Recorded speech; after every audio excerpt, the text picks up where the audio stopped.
one knee and then the other. And then when you're ready, anchor through your left heel. Inhale, lift your right leg up high. Three-legged dog. Press into both palms evenly. And on your exhale, slowly take your heart forward. Lift your right foot all the way up. Lower the back knee. We come into a lunge. Now lifting up through. When you get there, take a couple breaths without my cues to just notice how you feel here today. Hand to earth connection that we really celebrate and honor in yoga asana.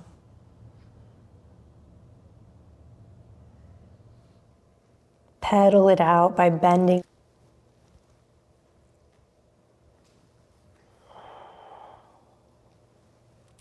And now bring your awareness back to your hands. Find that